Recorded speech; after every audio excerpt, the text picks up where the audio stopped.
कहानी का शीर्षक है बुरी सोच। हे भगवान, दीपा का मुंह खुला ही रह गया अम्मा की बात सुनकर।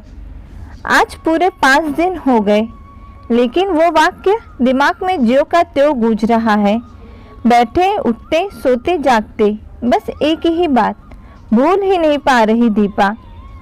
अम्मा, आपको नहीं लगता कि देवर जी के लिए जो लड़की देखी है वो और उसके माता पिता कुछ ज़्यादा ही भाव खा रहे हैं? कभी हाँ कभी ना, कभी तोला कभी माशा।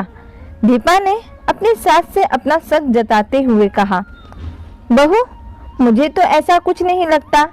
सही बात तो यह है कि लड़की तुमसे ज़्यादा पढ़ी लिखी और होशियार है, नौकरी भी तुमसे ज़्यादा अच्छी है। यह बात तुम पचा नहीं पा रही हो, इसलिए मना कर रही हो ना वहाँ शादी के लिए। हे भगवान, दीपा का मुंह खुला ही रह गया।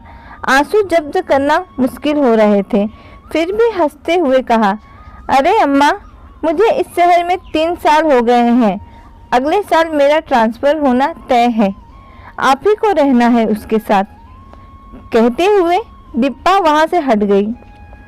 अम्मा जिनके साथ रहते हुए सालों बीत गए, कभी उनके आदर सम्मान स्नेह में कोई कमी नहीं आने दी, फिर भी मेरे लिए इतना पुनर्ग्रह, इतनी बुरी सोच। 2 दिन तक रोने के अलावा कुछ नहीं सूझ रहा था। जी भरकर रोने के बाद सोच रही थी, जबरदस्ती की नज़दीकियों से सुकून की दूरियां ही अच्छी है। काश जीवन में भी एक डिलीट बटन हो तो ऐसे रिश्तों को, उन यादों को जीवन से ही डिलीट कर दे।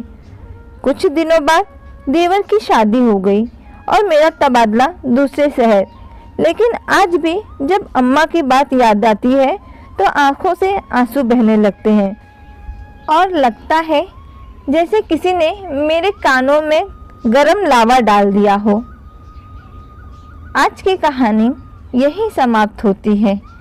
अगर कहानी अच्छी लगी तो कहानी को लाइक और चैनल को सब्सक्राइब करना ना भूलना। धन्यवाद।